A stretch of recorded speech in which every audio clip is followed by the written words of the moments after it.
Baik, auzubillahi minasyaitonir rajim. Bismillahirrahmanirrahim. Assalamualaikum warahmatullahi wabarakatuh. Apa khabar untuk semua yang sedang tengah live ni? Okey, seperti mana yang dijanjikan untuk malam ni saya ada jemputan. Kita nak bercerita pasal copywriting storytelling. Macam mana dengan storytelling kita boleh buat copy untuk orang membeli produk kita. Tapi sebelum tu tuan-tuan dan puan, siapa yang tengah live ni boleh like, boleh share juga. Okey, ada orang dah. Tuan Akmal Ibrahim. Wassalam Tuan Firdaus. Okey. Okey, tapi sebelum tu saya nak jemput jugalah. Sekejap, saya nak panggil orang dulu. Saya nak hantar manager saya. Sekejap tuan-tuan. Sebelum tu siapa yang ada dekat dalam live ni boleh share dulu. Allah, insya-Allah. Sebab kita punya jemputan ni bukan calon-calon orang juga. Okey. Okey, sebelum tu sebelum saya lupa, kita mulakan kita punya majlis dengan bacaan Ummul Kitab Al-Fatihah. Sebelum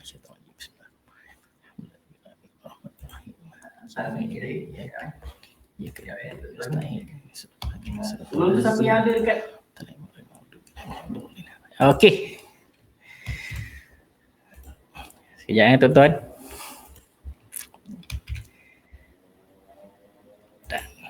Okey. Next.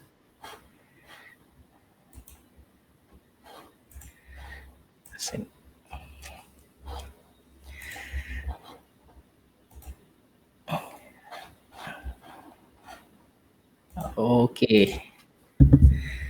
Okey, ramai hari ni. Wan Infiru. Waalaikumsalam tuan. Okey, Tuan Hilmi. Assalam. Okey. Okey. Kita pun memuasa malam ni sebabnya kita punya tajuk best juga. Sebab jemputan saya ni bukan calon orang jugalah. Sebab dia pun dalam bidang penulisan copywriting. Kalau kita tengok iklan dia selalu lalu. Ni lah dia. Saya jemput kan. Jauh ni daripada Perak. Orang Ayub kita kan. Okey, saya jemput dipersilakan saya jemput kita punya jemputan hari ni. Tuan Syafi'i. Assalamualaikum tuan. Waalaikumsalam warahmatullahi wabarakatuh. Ceria hari ni. Apa dia? Ceria hari ni. Sentiasa ceria. Hari-hari ceria. Ini lupa dia. Macam mana Perak ni? Perak, alhamdulillah. Dia macam nak hujan tapi tak hujan. Tapi mendung lah, mendung. Alhamdulillah. Okey, terima kasih juga. First kali saya nak ucapkan terima kasih kepada Tuan Izan. Sebab ini saya try jemput je ni. Tapi alhamdulillah. Jemput je. Alhamdulillah terima jemputan saya lah. Okey, pada tuan-tuan dan puan-puan yang siapa yang tengah live ni, kalau rasa ada apa-apa soalan boleh tanya terus. Sebabnya kita ni lebih macam nak santai. Kita punya konsep macam ada soalan kita terus jawab lah. Betul. Okay. Dia cakap kat situ, ingat Ustaz Biliu tadi. Tak apa, nanti insyaAllah saya jemput. Saya jemput Ustaz Biliu lah. Boleh. Okey, berbalik kepada kita punya soalan, kita punya tajuk hari ni, Tuan Izan. Ya, saya. Kita nak cerita pasal storytelling. Macam Nur cakap, kita tengok ramai peniaga-peniaga. Saya rasa yang tengok dalam kelas ni memang ramai peniaga juga. Betul. Macam ni, macam Tuan Hilmi ni. Okay, salam dekat Tuan Izan, guru saya dan sahabat saya. Dia sahabat saya juga ni. Masya-Allah. Saya rasa ramai yang dalam ni dia antara peniaga dan juga ada antara kita yang antara penulis lah. Tapi untuk topik kita malam ni saya nak ceritakan mungkin ramai di antara kita ni ataupun peniaga-peniaga yang banyak sangat menjual hard sell. Tak tahulah dalam tempoh waktu kita sekarang COVID apa semua ni banyak orang cerita hard sell sangat. Tapi sebenarnya kalau kita terlampau hard sell sangat tak bagus kan? Betul tu Izan.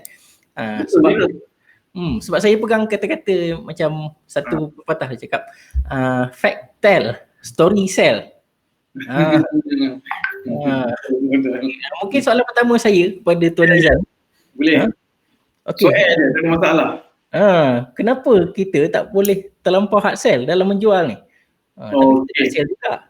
Mungkin boleh ceritakan. Boleh insya-Allah. Nama Tuhan sallallahu alaihi wasallam. Jadi yang pertama kali saya Tuan Izan lah. Kepada semua yang dah kenal saya, alhamdulillah.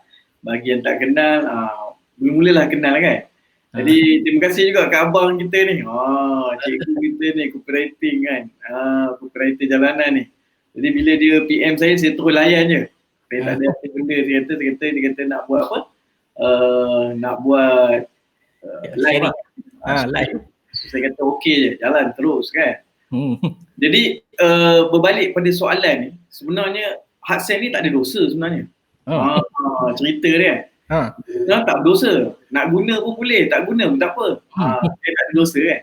Cuma yang kita nampak bila dia menggunakan hard sell ni maksudnya dia jualan terus kan. Ramai orang nak kena faham, hard sell ni dia kelompok dia jual terus. Seperti mana kita tengok dekat luar sana, bila kita jumpa satu orang menjual pada seseorang ataupun jual pada kita terus direct, jadi macam culture shock sekejap. Ini datang terus jual kan. Itu juga kalau kita buat hard sell, bila terlampau hard sell berlaku dengan apa? Dengan tak tersusunnya, ada juga sebelum saya sentuh lebih dalam, ada juga yang cakap, saya ada ajak mengajar juga hard sell terpimpin. Ada juga. Ada. Macam cerita Piramli kan? Ada terpimpin. Okey.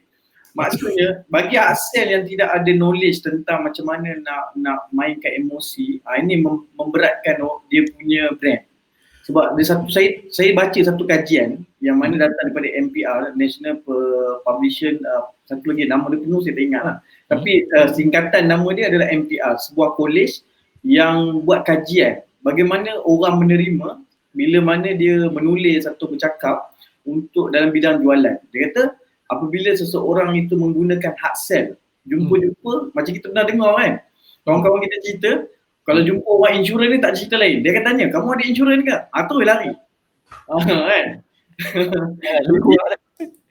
Jadi apa? Insurans. Kalau macam jual penapi air pun lebih kurang sama je. Ya, betul. Tapi kita kena ingat, ada orang yang talent dia hard sell terpimpin tu, masuk hard sell terpimpin ni, dia ada masuk ke elemen-elemen yang lebih kepada story. Dia ada dia punya hard sell story juga. Cuma conclusion yang untuk jawapan ni, soalan daripada jawapan ni kan, soalan ni nak bagi jawapan dia, bila dia terlampau buat hard sell, pertama dia telah merosakkan dia punya rasa ingin tahu yang lebih jelas, rasa orang nak tahu lebih lanjut tu macam tak apalah, aku dah tahu dah berapa harga, berapa ni, tak ada. Rasa ingin tahu tu tak ada. Curious tak ada. Mana panggil apa? Orang kata pertanyaan ataupun tertanya-tanya tu tak ada. Itu curiosity. Dia macam apa nak panggil orang nak rasa nak tahu lagi tu tak ada. Emosi tu langsung tak ada. Yang kedua pula, untuk jangka masa panjang dia tak membantu pun branding. Bila orang tu nak membangunkan branding, dia tak membantu pun. Sebab apa? Hard sell ni dia punya konsep ialah sehala. Dia tidak ada dua hala. Yang saya belajar ada satu hala saja. Jadi kalau terlampau menggunakan hard sell, dua komponen utama ini akan merosakkan dua lagi aktiviti. Satu, credibility, yang kedua, kepercayaan. Itulah rupa dia, jawapan dia. Boleh ya? Boleh, insyaAllah. Apa, kita santai-santai je malam ni. Okay. Ni ada orang soalan dia tanya ni. Ada soalan. Tak apa, kita tengok satu-satu dulu. Boleh. Dia menjawab soalan tu, boleh ya? InsyaAllah. Kita tengok sekejap komen. Okay. Kalau ada yang sedang tengok live ni, kalau ada soalan boleh tanya terus. Nanti insyaAllah saya ataupun Tuan Izan boleh jawab jugalah. Ini ada orang kata saya pernah join kelas Telegram Tuan Izan dulu. Kelas Telegram storytelling saya, yang modul yang saya buat dalam kelas tu, yang telah diimplement selama, ni tahun yang ke-6, tahun ke-5 lah kita implement buat kelas Telegram. Kenapa saya tak bubarkan kelas ni? Sebab masih ada lagi orang nakkan touch ataupun orang nakkan face dua hala punya conversation. Sebab tu saya masih lahirkan kelas Telegram ni. Sampai sekarang masih ada. Okay, bagus juga sebab Telegram saya rasa orang lagi boleh bertanya dua hala. Betul. Lagipun mungkin dia boleh relax sikit, tak terlampau duduk, mungkin dari rumah pun boleh. Tak ada masalah. Itu ceritanya. Ini ada seorang lagi ni, siapa ni? Okey. Puan Vidya Yusof. Assalamualaikum. Ini orang lama kenal saya ni. Orang lama Puan Vidya ni saya kenal dia pada saya baru nak membangunkan bisnes saya kat online ni. Saya start kenal dia, kira orang-orang kira awal link lah. Kalau orang panggil awal link lah. Tapi dia orang-orang yang baru, orang-orang yang dah lama kenal saya, senior. Pioneer, bukan senior lah. Lihat dah dengar perkongsian malam ni, Masya Allah. InsyaAllah. Okey, kelas Oracle ni Palu. Ni orang dah masuk banyak kali. Okey, baik. Okey, kita pergi kepada soalan kedua agak. Okey, siapa yang tengah live ni rasa kalau nak kita nak share ilmu banyak sikit boleh tolong share kot. Kita tak ada minta lebih lah. Kita bagi malam ni kita nak bagi ilmu pada orang ramai supaya lagi tahu lagi pasal bukan memang ramai yang buat storytelling. Tuan Aizat, saya nak cerita sikit kot, boleh ke? Boleh. Storytelling bercerita. Bercerita juga sebenarnya. Okey, macam let's say siapa yang tak kenal lagi saya Fidaus lah. Asalnya kooperatif jalanan ni sebenarnya page untuk servis. Asal cerita dia. Tapi bila dah buat servis tu dah ramai, saya nampak sebenarnya ramai lagi yang tak boleh menulis dengan baik lah. Jadi saya nampak ada peluang itu dah kena kedepankan muka sendirilah juga. Itu saya gunakan platform ni dan jemput orang untuk collaborate macam sekarang saya buat dengan Tuan Izan lah. Okey. Musim PKP banyak orang yang mula belajar kan? Ramai, sangat ramai. Okey, untuk pengetahuan Tuan Izan kat saya ada buat kelas juga waktu PKP tu. Kalau tengok macam kat bawah tu dia ada kelas rahsia penulis, macam mana dengan penulisan ni kita boleh buat duit. Saya dah ajar bab situ lah sikit. Ini bukan promo, lagi saja. Kami musim PKP Tori, pendaftaran kelas Telegram mencecah hingga 4,000 orang. 4,000 orang. Musim PKP. Masya Allah, ramainya. Ramai sebab orang nak baca sebenarnya. Betul.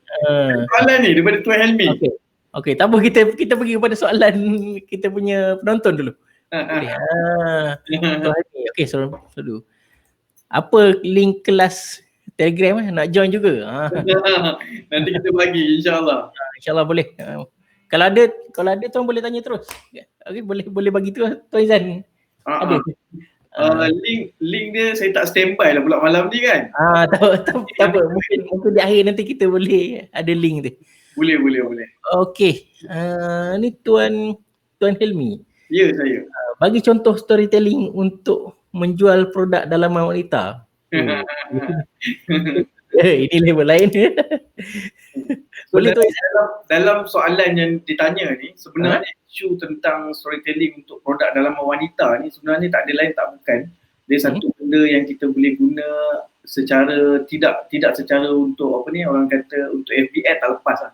Kalau untuk FB ad kan dia takkan lepas, dia kena guna strategi yang lain. Tapi kalau secara wall personal semua insya-Allah boleh lepas, tak ada masalah. Cuma penggunaan untuk produk-produk dalaman wanita ni kita kena touch dia berkaitan dengan ulasan tentang produk tu daripada kelebihan yang ada pada produk tu sendiri dan dibawa kepada masalah setiap produk tu selesaikan. Jadi itu paling penting. Contoh yang paling mudah yang kita nak tengok bila mana contoh ni kita buat pencuci wanita. Kan? So ramai kita tengok bila mereka buat iklan, kalau mereka nak buat storytelling, kadang-kadang mereka membabitkan isu tentang sis kan, masalah-masalah sis kan. Dan saya pernah juga membantu orang tentang kisah pasal produk dalaman wanita ni. Itu company yang bernama Hai, belakang dia ada O kan. Hai O tu kan. Okey, strategi dia sangat simple. Kalau untuk contoh produk dalaman wanita ni, pertama dia kena cari dia punya key point yang paling kuat sekali. Macam dulu saya bantu untuk tim Hai-O. Ni tim Hai-O, saya pernah membantu mereka, tim mereka, yang mana saya katakan mereka tekankan satu jalan je. So apa dia buat? Dia orang cari jalan iaitu mencari point yang paling besar sekali, masalah sis. Dalam wanita kan, masalah sis. So dengan tuala wanita mereka boleh selesai masalah sis. So satu keajaiban lah. So kita minta dia buat story, point utama dia daripada masalah dia berlaku bila. Sebab point utama yang kita nak dedahkan adalah kalau kita dapat gunakan 3S. Ni 3S. Kenapa kita gunakan 3S? Bagaimana dia sebelum dia bermasalah, contohnya dia ada masalah cyst, sebelum dia bermasalah cyst tu macam mana, semasa dia menggunakan produk tu macam mana, selepas menggunakan produk tu apa jadi. So kalau dia bawa ketiga-tiga elemen ni dalam storytelling, insya-Allah. Dan keputusan yang menarik yang saya telah bantulah untuk usahawan-usahawan yang kita bantu, terutamanya yang tadi saya highlightkan I.O tu kan, dia bagi tahu dengan saya, Tuan Izan, memang kita jual senang sangat. Sebab apa? Orang faham tentang apa yang saya tulis tu. Sebab apa dia gunakan 3S tadi tu? Sebelum, semasa, selepas. Ini untuk produk dalam wanita. Saya rasa ni menjawab soalan lah Tuan Helmi punya kan? Boleh. Hana Ismail. Allah. Tuan, yang Tuan Helmi ni boleh saya tambah sikit? Boleh. Lalang tu. Terus jangan bagi caran.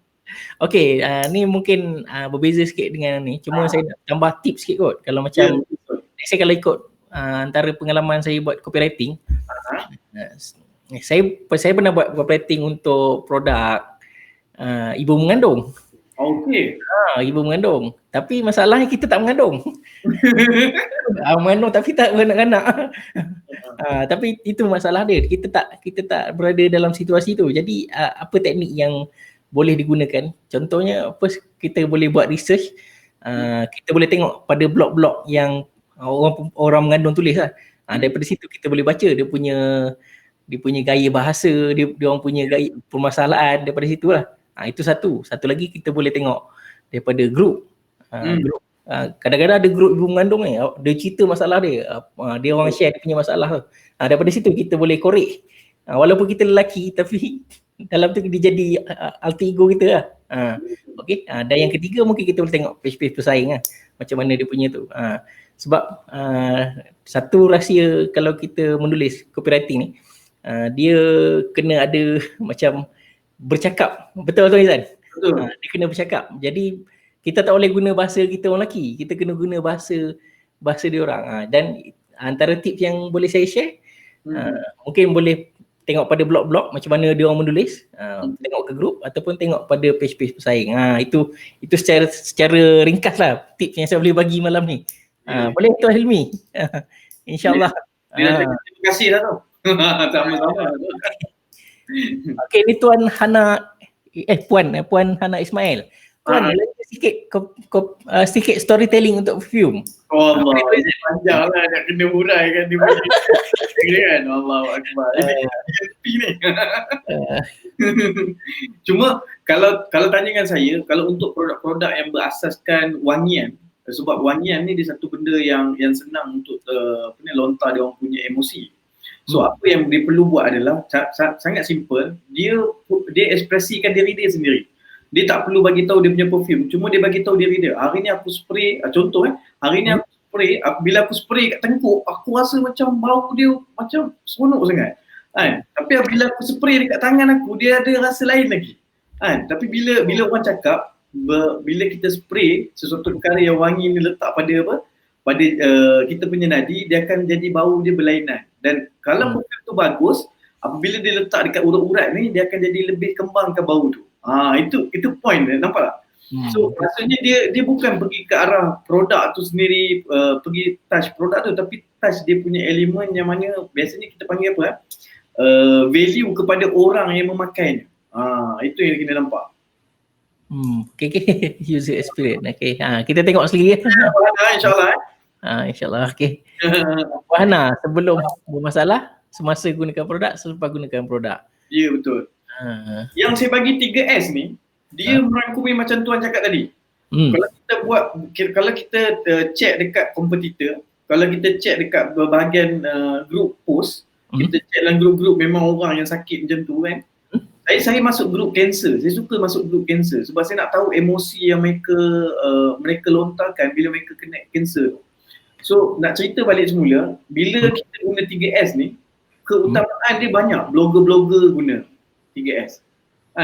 Kalau tengok betul-betul, laporan polis pun sebenarnya 3S.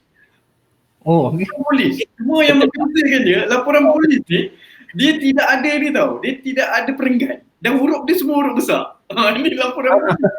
Dia guna 3S. Boleh nampak situ? Betul. Ya, kalau tengok betul kan, kita pergi para polis, okey dia tanya, sebelum macam mana? Lepas tu dia kata, masa tu macam mana? So dia cerita, kita pun cerita lah. Sebelum, semasa, lepas kejadian tu apa jadi? Saya datang sini nak buat report semua kan. Jadi, kalau tanyakan saya, punca utama 3S ni sangat besar dan luas. Boleh guna selalu. Dan dia memang tak tepu. Boleh nampak Firdaus? Okey Boleh. InsyaAllah. Okay, kita tengok lagi ya. Ada banyak pula komen. Jalan. Ada soalan. Terima kasih Tuan Guru berdua ni. Okay, Trim Dizandra Padu. Kita just go tengok pada komen-komen lah. Ekspresi diri sendiri, contoh aku spray kat tekuk feel lain. Ni ditulis balik ni, bagus. Spray kat tangan, di tangan, semerbak baunya. Okay, Puan Hana Ismail, terima kasih.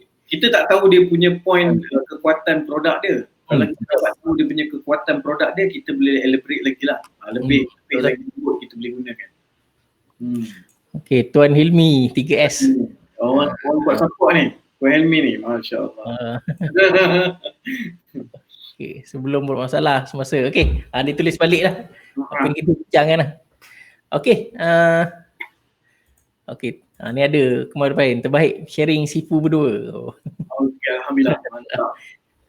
Okay, kita terima kan, Firdaus kan? Boleh, ada masalah pun. Itu penting tu.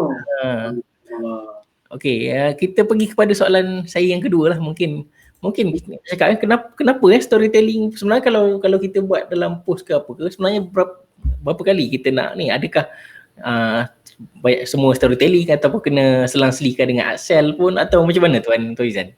Pada storytelling ini key point yang saya pernah tulis dekat artikel Harian Metro dulu pada tahun 2014, 2015, 2016 saya salah seorang kolumnis untuk Harian Metro untuk menulis.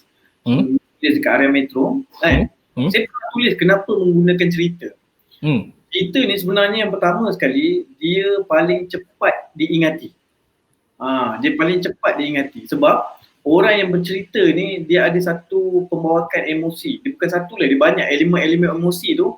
Sedih, gembira, terharu, macam-macam elemen yang ada dalam story tu, dalam cerita tu, dia cepat hadam dengan otak. Sebab tu bila kita tengok cerita, walaupun cerita rekaan dalam TV, dah tulis awal-awal dah cerita, Hindustan punya cerita. Terutamanya saya sendirilah. Hindustan ke Korea ke apa semua kan. Dia tulis siap-siap dah, cerita ini adalah rekaan semata-mata. Rekaan semata-mata. Tapi kita tak tengok kan. Rating dia ada sangat tinggi. Jadi kenapa storytelling? Sebenarnya yang pertama sekali, cerita ni dia bawakan emosi yang lengkap. So satu utama dia adalah cerita yang lengkap, dia bawa emosi yang lengkap. Pada setiap orang dia ada banyak emosi. Saya belajar NLP. Dia katakan untuk marah saja ada 99 jenis marah. Untuk gembira dia ada 200 lebih jenis gembira. Kau tengok. Ni NLP lah, Neuro Linguistic konsep kan. Tapi untuk keseluruhan benda ini dalam storytelling pasti ada.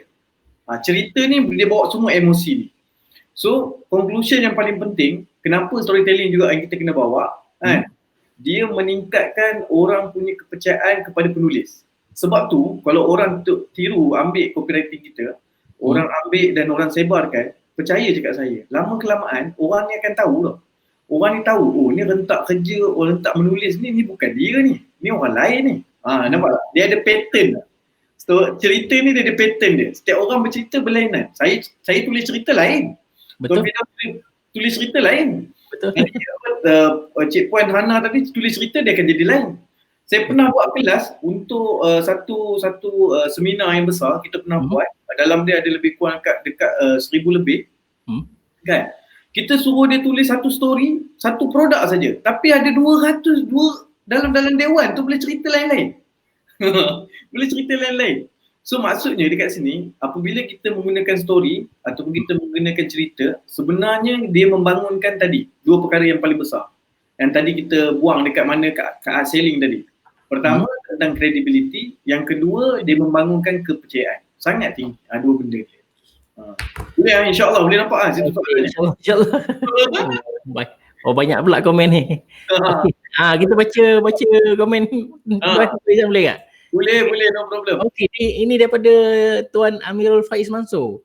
Macam mana nak rekrut ejen? Boleh guna 3S ya? Mestilah boleh. Boleh. Sebab kita sendiri rekrut jadi ejen. Kita sendiri daftar jadi ejen. Kan? Contoh ayat dia. Sebelum aku daftar program ni, aku dulu pun bela, tak tahu nak buat apa. Sehingga kan orang yang kat dalam team tu, dia bagi tahu aku, okey, jalan kerja yang pertama konsisten. Nampak tak? Dia punya cara dia kan. Tapi lepas aku dah belajar dengan dia orang, aku dah duduk dalam program dia orang, aku dah duduk attend kelas semua, alhamdulillah sekarang aku dah boleh achieve income sebulan 1,000, 2,000, 3,000. Ni Tuan Amirul. Nampak kat sini? Saya gunakan. Anda boleh guna konsep yang saya bagi ni, 3S ni. Masya-Allah. Betul. Menjawab insya-Allah. Tuan Amirul insya-Allah. Ni senang. Okey. Okey, kita tengok soalan berikutnya. Banyak soalan ni Tuan. Boleh, no problem. Wan Infiru, macam mana storytelling untuk orang yang menjual Al-Quran atau buku umumnya? Allah. Betul juga ni. Sebab kalau jual Al-Quran, macam mana kita nak tengok testimoni ya? Betul. Izan. Macam mana tu? Yang pertama, dalam Al-Quran tu sendiri, dia dah ada dia punya intipati dia. Yang pertama lah, kalau tanya dengan saya, dia boleh gunakan 3F punya konsep. 3F punya konsep juga. Malam ni kita boleh ketengahkan 3S ni. Okey, kalau dia jual Quran ni satu benda yang orang kata pasti dia punya kelebihan yang luar biasa daripada perkara lain. Contoh satu ayat yang pernah saya gunalah, kalaulah satu orang boleh membaca buku dan dia boleh pandai, apatah lagi yang mana orang tu membaca Quran dia boleh pandai. Satu orang baca novel, kalau dia baca 3 kali dia akan jemu masa dia. Nampak sini lah. Point dia, tuan-tuan, dia kata nanti kalau dia buat ayat kan, contoh saya nak tanya satu soalan. Dia buat ayat dia, saya nak tanya satu soalan, adakah anda percaya setiap orang yang menyukai satu cerita dalam bentuk novel, kalau dia baca 3 kali ataupun lebih daripada 5 kali, pasti dia akan bosan. Tapi hakikat yang sebenar, orang yang baca Quran, dia baca 3 kali, 4 kali, 5 kali, dia tak akan bosan dan bertambah-tambah lagi dia punya kekuatan. Ini salah satu contoh. Boleh nampak kat situ. Boleh nampak Wan Infiru insya-Allah. InsyaAllah. Itu contoh. Kau Firdaus nak tambah boleh je, tak ada masalah. Boleh. Tak ada masalah ni. Saya rasa dah cukup dah tu. Ada lagi soalan? Kita layan soalan dulu boleh tu Azan? Tak ada masalah. Layan je. Tak ada masalah. No problem. Okay, insyaAllah. Tuan, yang terbaik untuk copywriting buat panjang atau simple? Ni saya ada. Tapi bagi Tuan Izan dulu. Okay, saya jawab dulu Okay. Ini apa yang saya belajar. Dan saya belajar storytelling ni sebenarnya guru pertama yang belajar ni saya belajar dengan Mak Saleh. Mula-mula kan.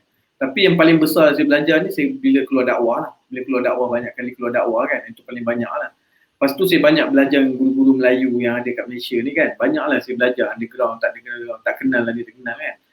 Untuk cerita pasal cooperating panjang atau tak panjang, okey, dia ada 2 solusi dia.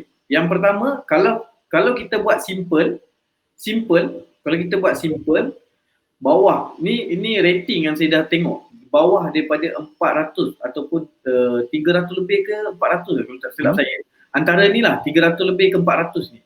Kalau di bawah 400 ni, dia punya rating pembacaan tu dia tidak boleh pergi ke arah, kalau ikutkan NLP ni dia panggil alpha, theta, dia punya tahap.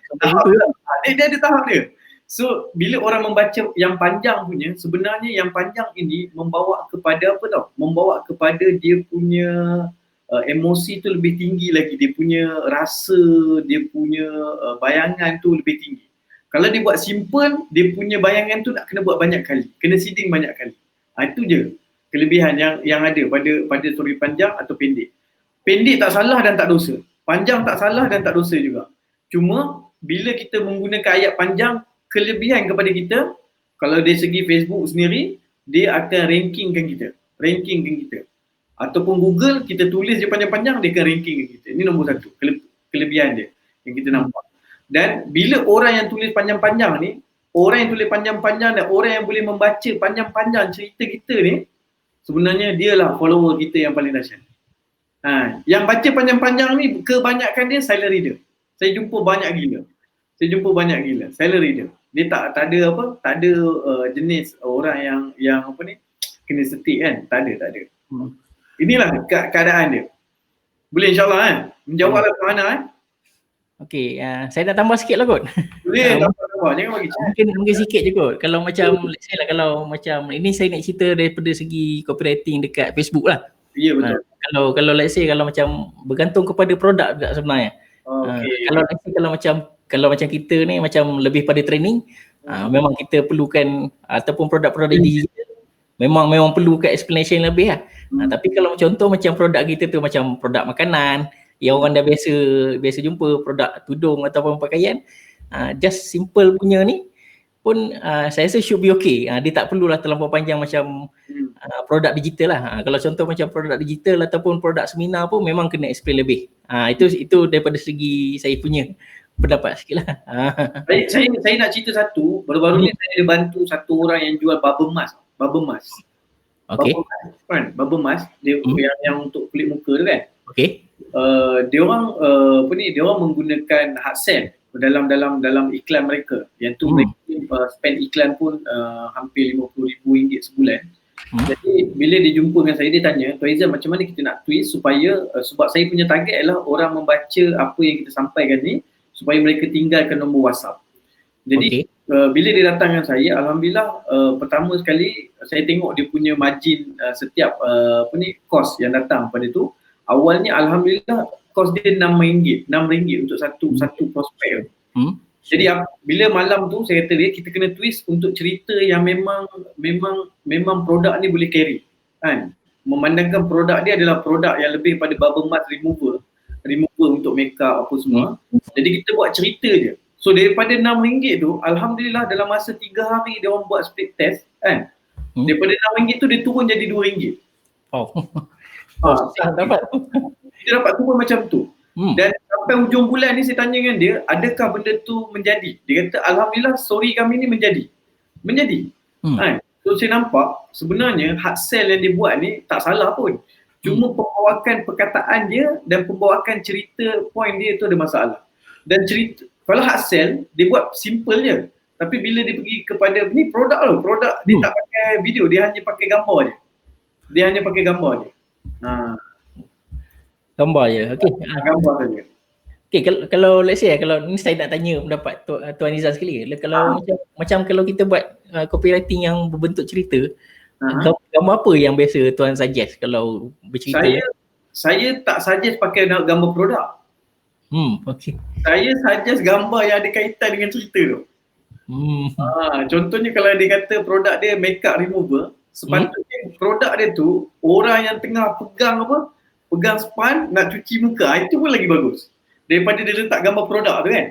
Betul. Kita nak bila cerita ni, sebenarnya cerita ni key point dia adalah gambar dan elemen copywriting tu dia nak kena ada matching dia. So kalau dia dapat matching dengan cantik kan, gambar tu dengan cerita tu, kalau dengan produk dia terus macam foto steam sebab dia dah tahu ini nak jual lah ni kan. Dia dah tahu dah. Itu isu dia. Kalau saya memang suruh, saya suggest gambar-gambar yang berbentuk gambar-gambar yang bentuk live punya lah, gerak kerja tu. So maksudnya kalau dia jual macam bubble mask tadi tu, orang nak tengah pakai tapi tak nampak produk dia. Nampak pada tengah ada orang ke, tu paling bagus. Maksudnya dia gambar bukanlah gambar yang edit kan, gambar yang betul-betul tangkap. Ya, kalau dia tangkap gambar yang betul lagi bagus. Kalau gambar edit ni orang macam tak touch sangat lah. Tak touch sangat. Sebab tu saya kata paling bagus untuk gambar-gambar ni, tuan-tuan boleh Google ataupun dalam Facebook, saya suka tengok behind the scene. Sebab bila behind the scene photographer, dia ada behind the scene dia. Kadang-kadang ada grup-grup yang dalam behind the scene ni. So kita nak tengok bila dia buat satu gambar ni, kenapa dia boleh lahirkan story. Daripada gambar ni kita rasa macam cantiknya, kemasnya. Tu yang kita nak nampak lah. Betul.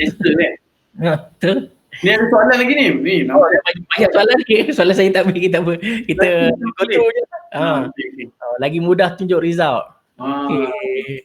Amirul Faiz Mansur. Wow, mantap. Okay, lain ada lagi? Tak apa, kita go through semua sekali. Soalan? Ni penuh ni. Satu kisah diri sendiri sebelum, semasa dan selepas. Ya, betul. Okay. Jom share ilmu, insyaAllah. InsyaAllah, amin. Font tulisan jelas dan mudah dibaca. Apa ni Puan Hana? Nanti boleh ceritakan sikit macam mana? Kalau buat website, font ni kena jaga juga ni. Okay, faham. Dia cerita pasal Saya punya tip lah. Saya kalau hantar email, saya punya email list, saya akan pakai font yang mana dia pakai, biasa saya pakai nombor 18 lah. Saya pakai nombor 18. Sebab setiap perenggan yang saya buat, saya akan pastikan setiap orang bila dia tengok kat handphone, dia dapat 2 perenggan. So saya buat kajian lah. So bila saya buat tulisan tu saiz 14, dia jadi 2 perenggan, setengah lagi ada jumpa. Jadi dia macam orang rasa macam aduh kan. So kita nak, bila dia tengok kat phone, sebab kebanyakan orang baca email melalui handphone. Itu kalau tentang font lah, tentang font kan. Kedua, kalau kita buat iklan, font yang ada dekat gambar iklan tu, jangan terlalu fancy sangat. Cukup tengok kita punya kita punya font untuk kelas malam ni pun tengok simple. Faham. Dan untuk besarkan dan kecilkan, poin utama kalau nak besarkan, apa tajuk dia. Tajuk tu yang dibesarkan. Itu paling penting, font dia. Tuan Fidaw nak tambah boleh lah. Saya tak ada apa yang tambah. Betul tak? Sama tak sebenarnya? Tapi kalau apa-apa pun yang saya pentingkan, kalau let's say kalau ni pun saya pentingkan pada headline lah sebenarnya. Pada headline, sebab headline tu yang tangkap orang. Let's say kalau macam dekat website sekalipun, saya akan tekankan dekat headline tu. Headline yang macam mana yang boleh trigger orang untuk berhenti dan terus membaca di bahagian bawah lagi lah. Sebab kalau headline sebenarnya dia ambil masa 3 saat je. 3 saat kan, 3 saat yang pertama tu yang sama ada orang tu sekarang ni bawah ataupun berhenti. Sekarang ni Tuan Fidaw yang saya tengok ni Facebook lah, Facebook dan IG kan. Kita tengok betul-betul Facebook saja dia bagi kita 3 baris yang pertama je. 3 baris je. Betul. 3 baris je dia bagi. Jadi kalau kita bermain dengan wall kita bermain dengan Facebook ad kan. Lepas tu kita bermain dengan Instagram lagi dahsyat. Kan? Kadang-kadang 1, kadang-kadang 2 je. 2 baris tu dia nampak. Betul. Nombor 1 kan. Jadi nak jadikan cerita ni dalam storytelling, headline tu kepala atas tu dah memang dah headline dia dah. Kan? Contoh macam tadi siapa tadi yang tanya one in view kan. One in view. Kalau saya buat cerita macam ni tadi nak cari agent aku tak sangka yang aku boleh achieve. Korang pernah achieve. Nampak ayat yang macam tu orang trigger tau. Betul. Headline yang mula. Dia 3 baris je, mana boleh panjang pun. Dalam 3 baris saya rasa saya punya kajian dekat Facebook, 1 baris yang ada dekat dalam wall kita, saya kira untuk satu perkataan dia saya kira dia paling bagus kita buat 8. Maknanya setiap baris tu dia ada 8 perkataan. Saya, dia dan dot macam tu kan. Dia nak kena paling panjang 8 lah kita buat satu baris. Lepas tu kita kena turun ke bawah, buat satu lagi baris, buat lagi satu baris, lepas tu baru kita buat perenggan.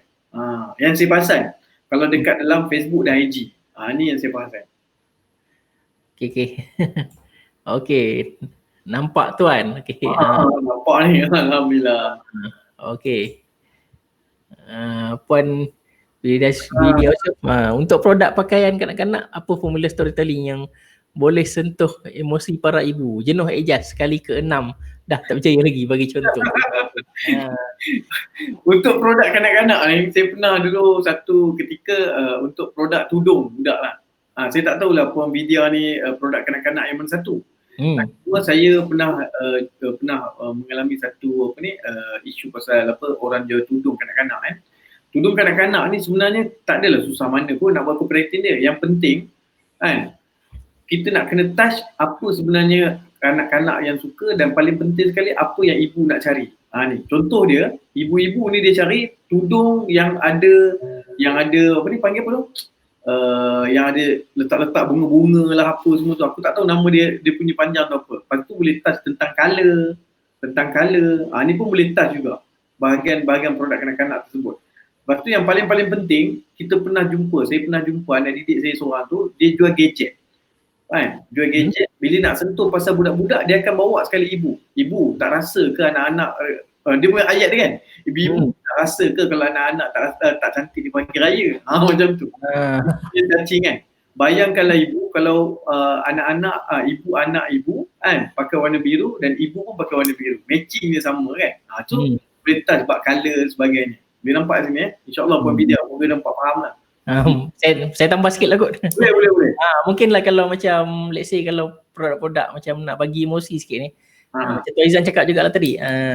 Kita boleh letak dalam bentuk dialog sebenarnya. Let's say kalau dialog contoh para ibu ni apa emosi yang dia nak. Contoh macam ibu yang saya nampak kalau tu dia suka anak dia orang lain puji. Boleh cakap boleh kita buat dalam bentuk dialog. Wah cantiknya anak awak pakai baju ni. Something yang dialog yang boleh ibu tu rasa orang lain pakai puji kalau dia pakai produk ni. Macam itulah. Betul. Saya teringat bila sebut balik saya cuma nak tambah sikit untuk Tuan Firdaus tadi kan. Bila cerita pasal dialog ni, sebenarnya storytelling juga adalah dialog. Dialog ni satu tadi kita ada 3S. Kan? Tadi kita ada 3S. Yang kedua punya storytelling yang kita bahas pada malam ni, kita boleh bawa pada dialog tu. Dan dialog ni pula, kalau mereka tulis dalam yang saya pernah implement lah. Dan bila saya guna ads dan kita guna secara wall kan. Kita implement, dia mesti kena ada perenggan yang kemas. Tu nama orang dia kena ada wakil dia dan dia kena ada macam bila dia nak menulis tu dia mesti kena ada bagi contoh yang simple bagi dia. Itu yang paling penting. Macam dulu saya pernah buat satu storytelling jual bag, jual stroller tapi dia bentuk bag. Produk kanak-kanak juga ni. Apa yang saya buat adalah saya tulis dengan dia, suami dia kata ni produk ni mudah nak dibawa sebab dia besar boleh jadi bag. Ibu dia pula terfikir berat dia macam bayi sebulan. Betul. So, dia boleh guna untuk dialog, tak ada masalah. Betul. Video ni bagus lah ni, soalan bagus ni. Soalan bagus. Mungkin saya nak tambah sikit lagi kot. Tambah dengan sikit lagi. Bagi dia ilmu, masya-Allah. Sikit lagi. Okay, let's say lah kalau kata tak ada idea betul nak ni. Mungkin saya nak bagi tahu mungkin dekat headline tu kita boleh tambah let's say kalau macam dia punya ayat dia cantiknya anak saya pakai.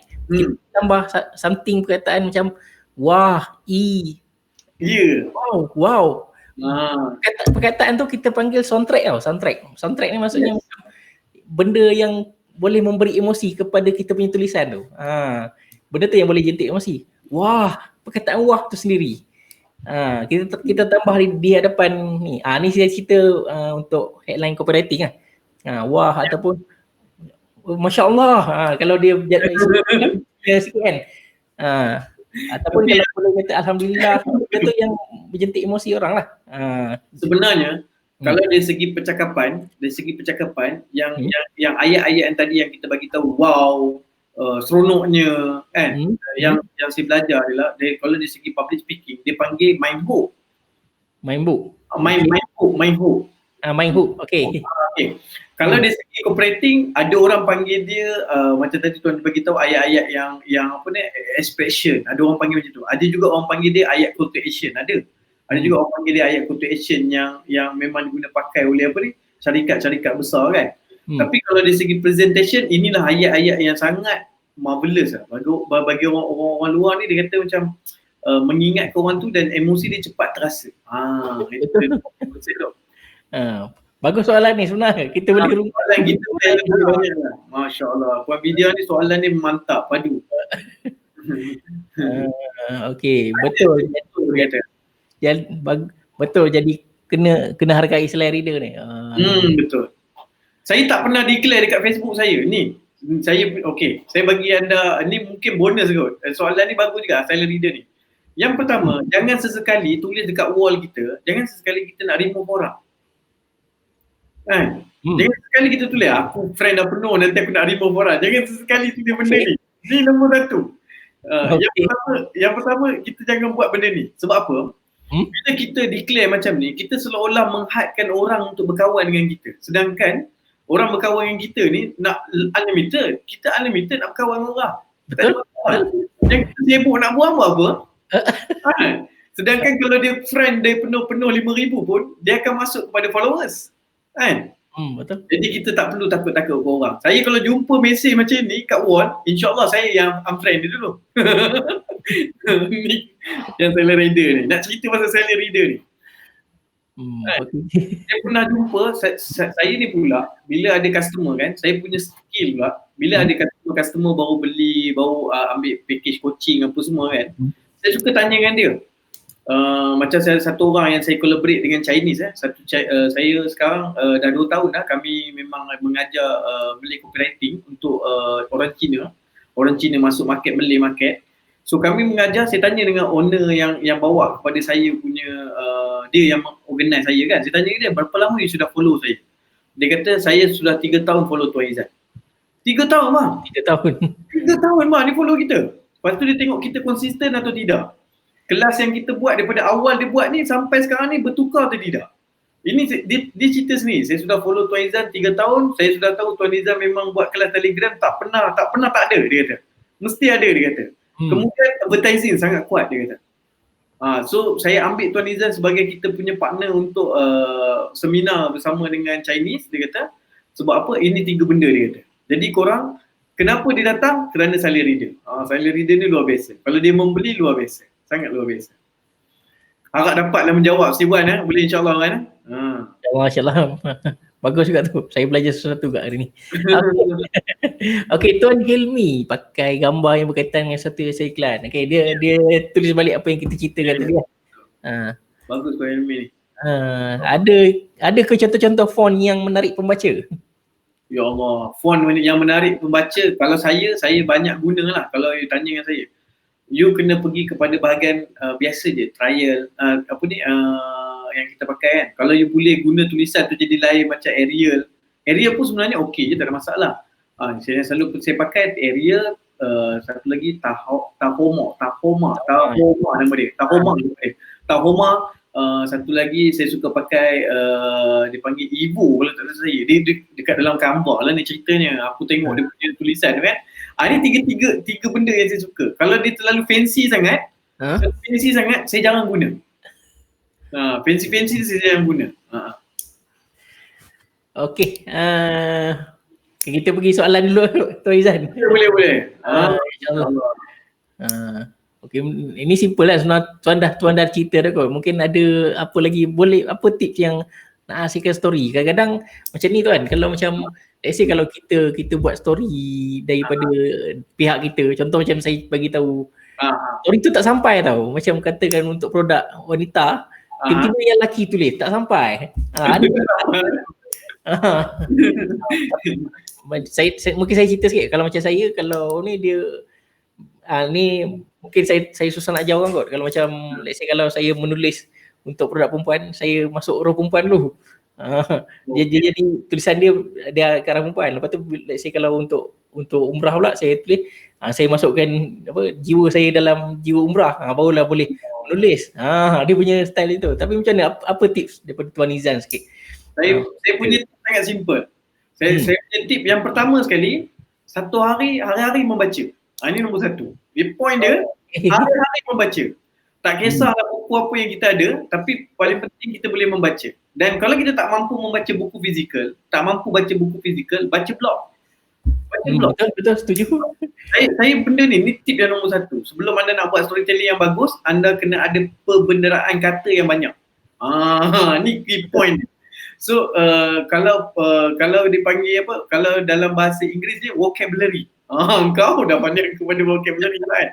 Sebenarnya saya berbalik-balik. Saya pernah tanya tau soalan ni pada guru saya lah. Saya tanya dia, so macam mana saya nak tulis supaya benda tu dia jadi macam perempuan punya penulisan? Betul. Sebenarnya dia kata, kalau dia tanya dengan saya, dia kata kita tak perlu follow apa saja gen yang kita nak pergi, dia kata. Kalau kita nak pergi kepada arah wanita kan, sebenarnya kita tak perlu follow macam tu, dia kata. Apa yang kita kena follow ialah perbenderaan kata yang digunakan oleh wanita tu. Betul, setuju. Dia wanita ni, kalau lelaki, dia suka perkataan jimat daripada dia guna perkataan diskaun. Dia suka perkataan diskaun. Dia suka perkataan lelong. Ni perkataan perempuan suka. Jadi kita nak nak baca lenggok ni, pertama kena kuatkan perbendaharaan kata. Banyak membaca dan sering perhatikan sebab tu bila saya satu orang yang penggemar filem juga, suka tengok filem lah. Terutamanya drama-drama saya suka tengok. Sebabnya saya nak tengok dia punya perkataan yang dikeluarkan, lepas tu dia punya plot twist tu, tu yang membuatkan kita rasa ayat dia kita boleh guna. Ini tip nombor satu. Nak hasilkan storytelling tu. Yang kedua pula, bila kita nak buat storytelling, paling bagus kita nak buat, kita guna mind mapping. Konsep mind mapping. Mind mapping. Kalau kita rasa macam kita blur, tak boleh, macam fikir pun tak boleh jadi. Rasa macam tak boleh jadi juga, nak nulis tak boleh jadi kan. Kita buat dalam bentuk story, yang mana kita buat dalam bentuk mind mapping story kan. Story tu kita jadikan dia dalam bentuk mind mapping. Tengah-tengah tu kita letakkan nama produk, yang lain kita huraikan. Apa benda point-point yang kita buat. Saya punya key point simple. Kalau saya punya gerak kerja lah. Apa maksud dia. Orang kalau kita nak buat storytelling yang mantap, maksud kita kena faham maksud apa yang kita nak sampai kepada orang tu. Kan? Kelebihan, cara nak dapat dia. Ni 3 benda je, simple je. Kan? Maksud dia, kelebihan, cara dia. Cara orang tu nak beli ke, cara orang tu nak guna ke, cara orang nak pakai ke. Ni konsep yang paling simple sekali. 3 benda tu je. Okay, menarik ke? Sebab kalau let's say kalau macam saya kadang-kadang kalau untuk copywriting ni saya tengok juga English punya side. Ya, betul. English. Tapi bila kita let's say kalau daripada English punya copywriting kita tukar kepada Melayu, dia tak jadi tu Izan. Dia tak ada jiwa Melayu sikit. Kalau nak tukar kepada bahasa Melayu, dia kena ayat drama petang-petang sikit. Dia punya jalan cerita dia. Betul. Sikit lah. Tapi tips tadi daripada Tuan Izan tu memang betul lah. Kita kena membaca. Banyak baca. Betul. Kalau terdapat ni pun at least baca blog macam mana saya nak dapatkan untuk produk untuk orang mengandung tu. Saya dapatkan punya gaya bahasa dia daripada blog. Mungkin boleh buat daripada situ jugalah. Saya terlupa lah Tuan Firdaus dulu. Kalau tak saya belajar dengan satu orang guru saya lah. Saya ni guru saya yang memang saya rapat dekat Malaysia ni kan. Guru ni nama dia Tuan Zamri lah. Zamri Muhammad kan. Saya selalu pergi kelas dia lah. Kalau apa-apa kelas dia saya selalu pergi kan. Yang saya suka dia suka tunjukkan perkataan-perkataan yang saya tak tahu dia Google atau mana kan. Boleh Google lah benda ni, saya rasa dia boleh Google.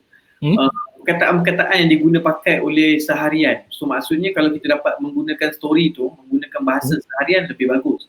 Dan kalau kita dapat, dan saya tak galakkan short form saya tak galakkan. Short ayat short. Lepas tu saya tak galak adjustkan perkataan tu. Macam sekarang kita diajar macam mana, ni saya tak tahulah ni mazhab siapa, saya tak tahulah kan. Tapi kalau saya akan ajar anak-anak didik saya cakap kalau nak guna bahasa penuh dan bahasa tu tak boleh di-adjust. Contohnya kalau kita nak buat sekarang ni, kita tengok orang kata COD, dia buat SIYODI. COD. Oh, baru betul tak? Dia pun sekarang lah, dia pun keluarkan dekat Facebook, dia kata kita jangan tukar macam ni, nanti algoritma Facebook akan jadi orang tak nampak post kita. Ini semua saya cakap terang-terang, dia sebenarnya dia akan train kita jadi buat kesilapan banyak menulis. Ni pandangan saya lah. Kalau orang lain tak tahu, orang alam lah. Setuju. Saya belajar dengan satu perkara, saya belajar dengan cikgu saya tu, dia kata apabila kamu menulis dengan betul, orang yang betul akan datang pada kamu. Sebab apa? Kita yang pilih keturunan pembaca kita. Dah 3 dah 5 keturunan pula kan. Dia isu dia apa tau? Kalau suka keturunan kita, orang yang macam keturunan kita pilih memang bahasa kita bahasa penuh, bahasa kita berbahasa yang tepat, bahasa kita pun bahasa yang puitis, dan bahasa kita pun bahasa yang memang boleh diguna pakai oleh ramai orang, dan memang mudah difahami oleh orang lain. So keturunan ni akan datang. Tapi kalau kita gunakan bahasa dia short form, bahasa dia macam ni, negatif banyak kan, hard sell banyak, so orang yang datang kat kita pun orang macam tu lah, sebab kita yang pilih. Menarik malam ni. Keturunan. Banyak sebenarnya komen ni. Kita boleh go through sekali. Jom. InsyaAllah. Ni just nak 3 baris saja headline. Okay. Tuan Hilmi lagi headline letak dialog terus boleh tu, insyaAllah. Okay, banyak ilmu. Terima kasih. Kita just go through je lah. Kalau ada soalan nanti baru kita berhenti ya. Mental menyala. Terima kasih guru kedua. Masya Allah. Azura Yusof, panjang mana yang bagus? Okey, panjang mana yang bagus. Nanti boleh saya lupa nama college tu yang ni. Saya ingat nama college dia NPR je. Saya ingat NPR saja. Ya. Dia orang buat kajian apabila kita menulis di bawah daripada 350 patakan. Saya tak ingat figure yang sebenar. Tapi 300 plus lah. Kalau kita menulis 300 plus, dia punya conversion untuk orang kenal dan bawa branding kita dengan lebih bagus, dia tidak akan bawa dengan cantik. Sebab dia akan bagi persen paling tinggi, orang boleh follow kita 3% saja. 3% saja. Okey? Tapi kalau dia sentiasa menggunakan perkataan panjang tu lebih daripada 350 patah perkataan dia buat storytelling tu, kan? Dia akan meningkatkan ranking dia punya branding tu, orang mula percaya dengan cepat. Peningkatan dia boleh pergi pada 6% ke 10%. So ini yang dia orang buat kajian daripada social media punya. Nama college tu, tak ingat saya NPR. Saya ingat benda tu, NPR. Ya, boleh cek. Boleh terlupa lah. Nama terlupa. Okey. Tuan Helmi, iklan tuan padu berhantu. Hari-hari jalan, tak pernah berhenti. Okey, ini daripada doktor ni, Dr. Azura Hashim. Ya, Dr. Azura ni. Last jumpa masa tu saya dengan Tuan Basit, saya ingat. Masa tu ada program Tuan Basit dekat Les Kopak ni kat mana? Shah Alam, yes, kat Shah Alam. Last jumpa dengan doktor kita ni. Alhamdulillah.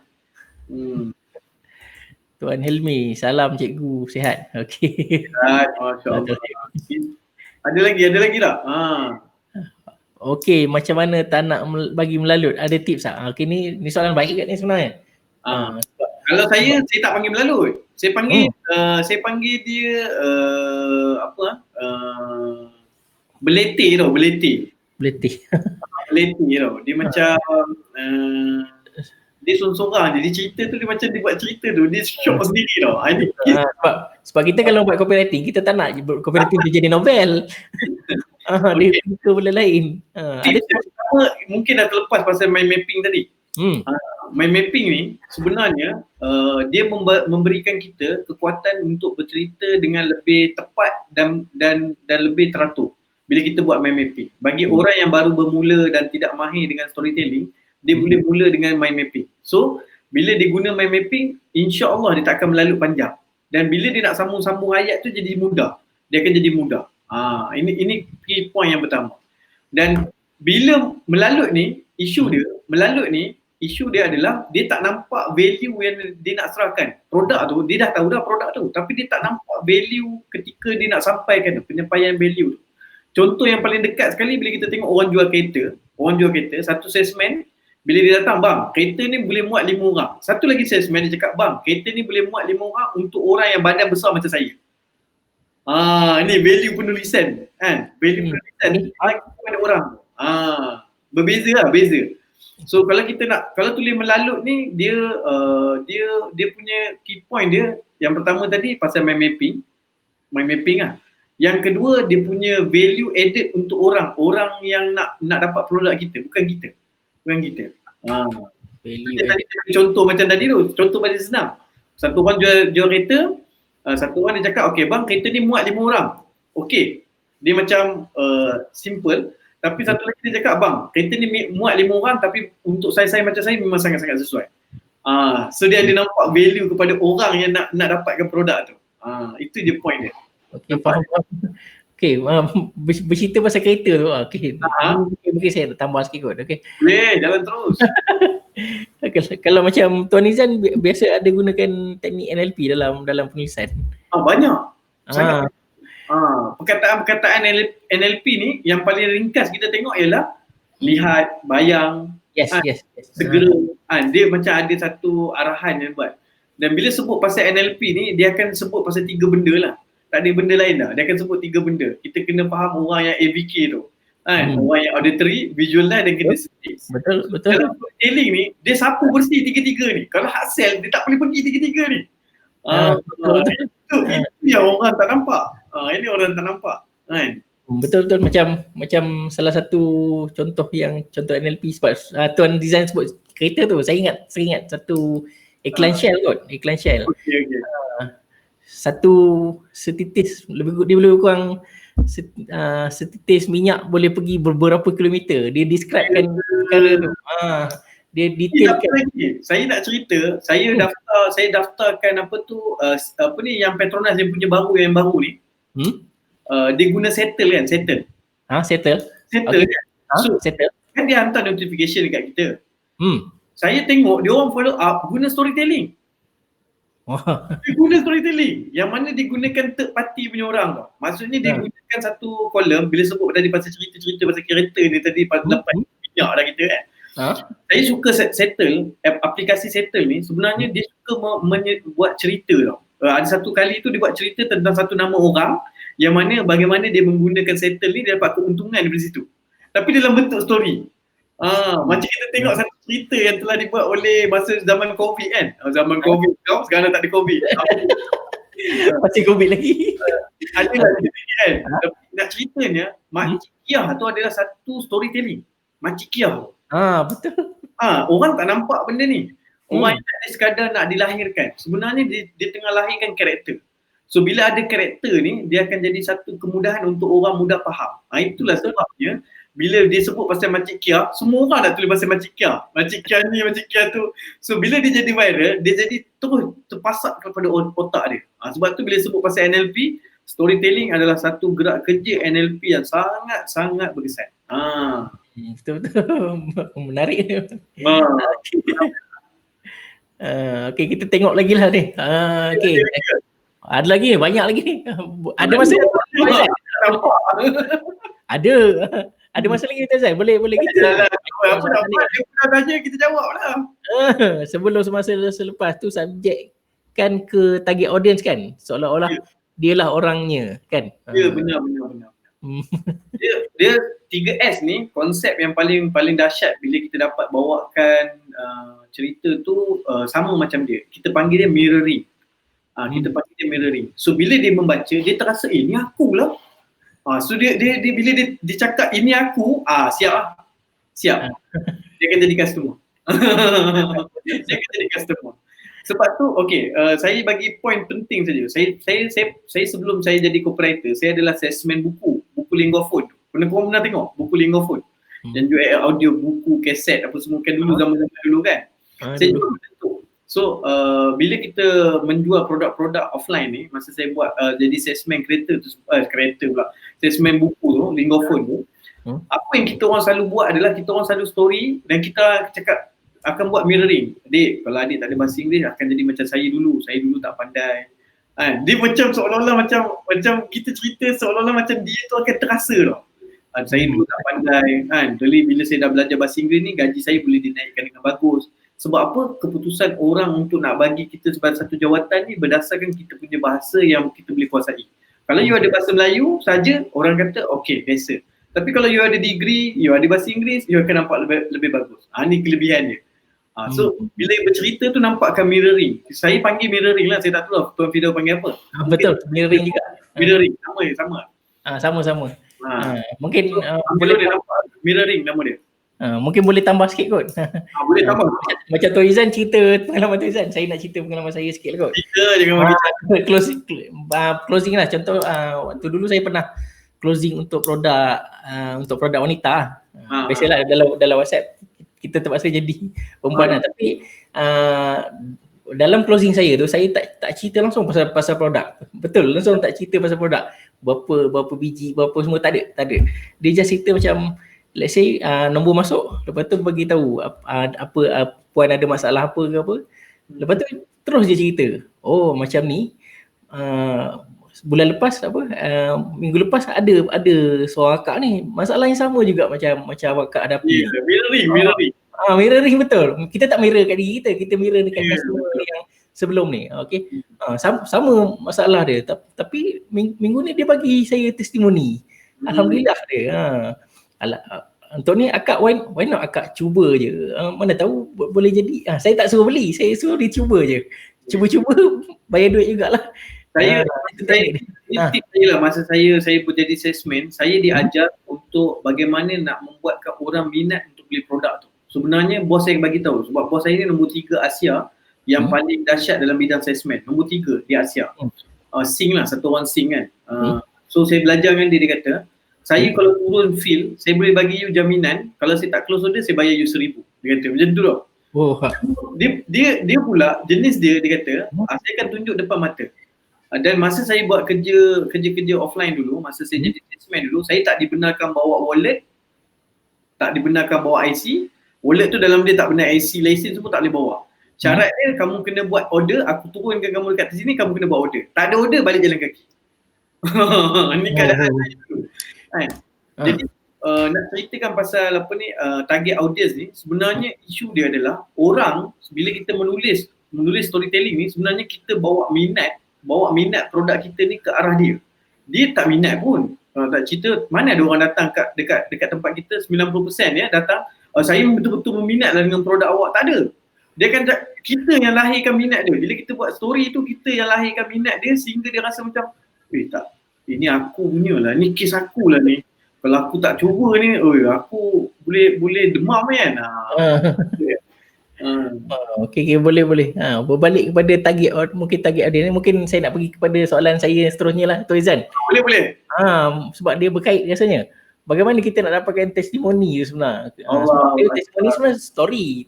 Dia bukan daripada kita, daripada audience sendiri. Mungkin Tuan Izan boleh share sikit. Saya suka implement benda ni. Saya kalau bila dah jual, ini ayat-ayat assessment lah.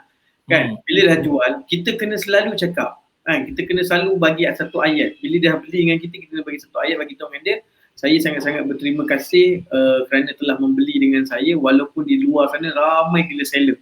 Banyak betul seller, tapi memang rezeki dah ditakdirkan saya dengan akak. Nanti kami akan follow up akak untuk tanyakan khabar. Ini green point yang pertama kalau kita nak minta testimoni. Ini tip green point pertama. So bila kita nak minta testimoni, kita akan sapa dia. Kita jangan terlalu panjang sapa dia. Bila kita nak minta testimoni, simple je. Kita bertanya dulu, Assalamualaikum Kak, sihat ke? Yang tu dulu ayat yang pertama. Bila dia dah jawab, baru kita counter. Kalau dia tak jawab, baru kita cakap, Kak, kita terus keluarkan, ini konsep yang simple. Saya pernah belajar benda ni daripada kooperator yang ada kat Malaysia ni yang bagus juga. Dia bagi tahu dengan saya, bila kita nak minta cooperating yang bagus, minta testimoni dia, kita boleh buat andaian apa yang dia rasa. Lepas tu kita hantar kat dia. Andaian, contohnya, Kak, lepas akak pakai produk ni, akak ada tak rasa 3 benda ni? Pertama, akak rasa kulit muka akak, kalau kita jual yang bubble mask tu, kulit muka akak rasa macam makin bertambah halus. Kedua, bertambah licin, dan pori-pori akak makin bertambah kecut dan tidak ada lagi jeragat. Ada tak 4 elemen ni pada akak? Kadang-kadang orang tak reti nak menulis. Cuma kita minta dia, kita bagi solusi, kita bagi jawapan pada dia, tanya dia, betul tak benda-benda ni ada? Kalau dia kata betul, baru kita buat ayat. Kak, boleh tak saya minta izin, saya tuliskan nama akak, tapi saya yang buat karangan story ni. Akak pakai sebelum ni jadi macam mana, sini saya akan buat. Ini pun boleh, salah satu teknik yang bagus. Menarik. Sebab kalau kita buat macam ni, dia automatically, sebenarnya kita jual produk tu, kita banyak tahu tentang keberkesanan produk tu. Orang yang menggunakan ni, kadang-kadang dia berkesan tentang kelebihan yang pertama. Kita ada 10 kelebihan, dia berkesan kelebihan pertama, kelebihan ketiga, kelebihan ke-10. Tapi kita tahu ke-10-10-nya, apa salah kita keluar balik ayat yang kelebihan tu, tanya dengan dia. Tanya dengan customer. Ini point yang paling kuat kalau nak minta testimoni. Betul-betul menarik juga tu. Mungkin saya nak tambah sikit. Boleh, tambah, jangan bagi cat. Sebab ramai orang salah anggap. Maksud saya salah anggap maksudnya dia ingat macam dia ada tanya klien, dia ada tanya customer dia macam mana dengan produk ni. Produk apa, customer tu just cakap okey, terbaik, bagus, something yang macam tu. Bila pelanggan cakap terbaik, terbagus tu, baik, bagus, something yang macam tu, itu bukan dikira testimoni. Itu nak bagi tahu dekat kita punya audience lah. Terbaik, bagus bukan dikira testimoni. Itu dikira sebagai recognition, penghargaan. Sebab kalau testimoni tu dia lebih kepada berbalik kepada storytelling tadi ya. Kalau terbaik, terbagus tu dia sekadar penghargaan kepada kita punya produk. Tak boleh nak dijual, tak boleh nak buat copywriting storytelling. Betul tu Izan? Betul. Itu je. Produk kuat, produk ketat, produk sempit semua ni memang dia guna storytelling. Storytelling yang dekat dalam tu sangat-sangat berguna. Tambah pula dia cerita akak malam tadi. Kau tengok macam tu. Itu yang suami aku tak keluar terus. Dia macam tu tau. Betul. Nampak.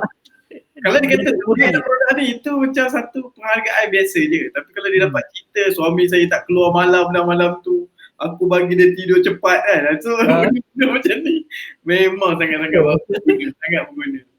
Ada lagi tak soalan kita go through soalan pula sekali ni. Oh banyak ni, jap. Saya kena scroll dari atas. Okey ni. Ni soalan lain ni, bagaimana nak buat storytelling dalam sesi live di Facebook? Kerana sekarang kan trend video marketing. Bagaimana nak buat storytelling dalam sesi live di Facebook? Sebenarnya apa saja yang kita tengah sampaikan ni, yang tuan-tuan tengah tengok live kita ni, kita tengah buat 3S lah. Sebelum, semasa, selepas kan. Nanti kita buat benda tu. Kemudian macam tadi kita sembang tadi, sebenarnya dalam bentuk dialog. Ini paling penting. So kalau kita ada dialog, kalau kita seorang-seorang, kita kena lahirkan dialog tu. Contohnya kita dengan audiens, kita kena kena ada perkataan mind hook tu. Contohnya kita guna macam mana korang faham ke?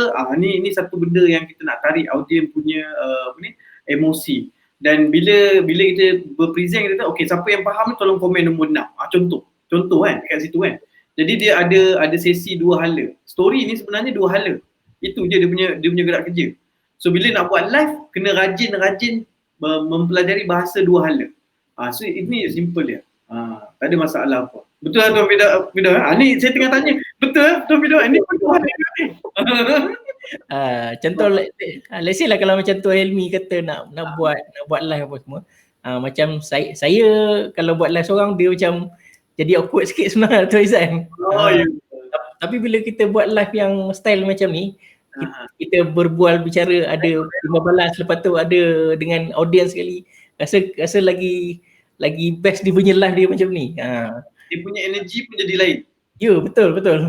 Saya yakin benda tu. Saya yakin dia punya rasa energy dia. Sebab tu bila buat live kita kena present, yang pertama kita kena comfortable.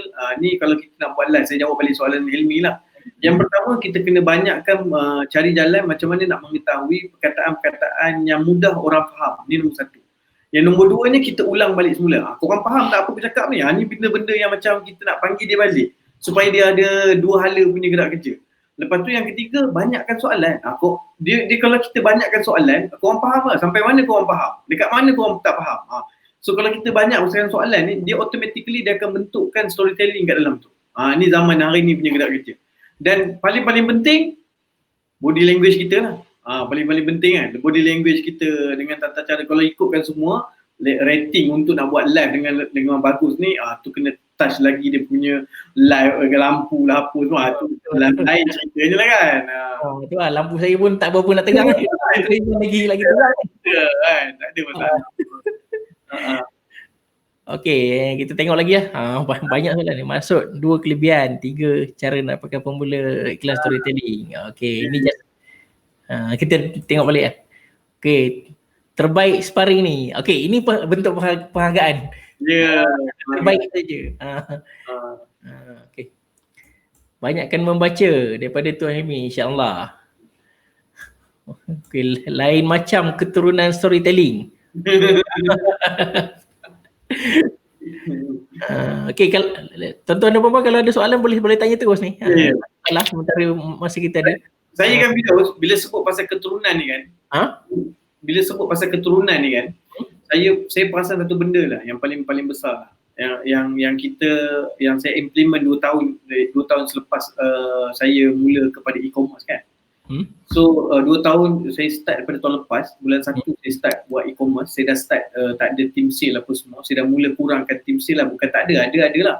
Tapi bila saya sebut pasal keturunan, baru saya faham bila saya lanjutkan pelajaran tentang ilmu-ilmu tentang marketing, tentang buat Facebook Ads, Google Ads, IG Ads, YouTube Ads ni, baru saya nampak bila saya belajar dengan dengan orang yang memilih sangat keturunan ni, maksudnya dia memilih audiens dia, baru saya nampak dia punya value tu sangat luar biasa.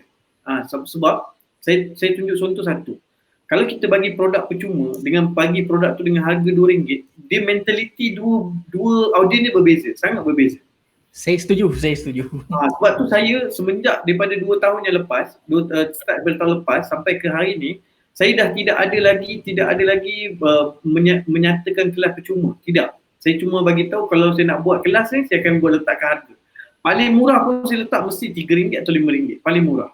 Sebab kita nak pilihkan audien tu. Kalau kita nak buat free ni, dia sekadar untuk kita nak bersosial lah. Macam ni okey, tak ada masalah. Sebab tu saya allow je kalau siapa jemput saya. Saya memang willing to spend masa.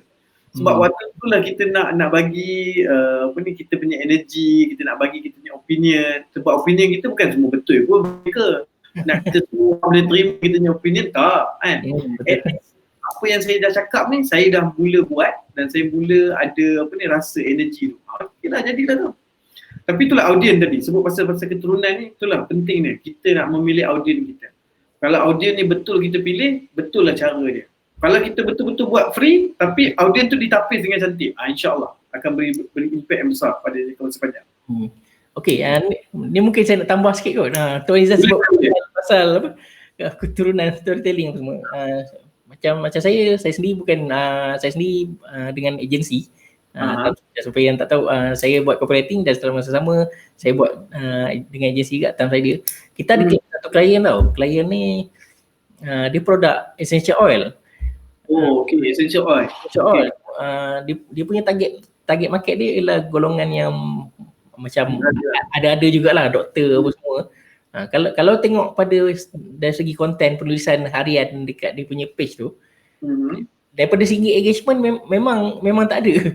Memang bukan jenis orang yang suka komen, tapi kita tahu yang audien dia membaca, silent reader, dan orang-orang yang jenis yang macam doktor yang ada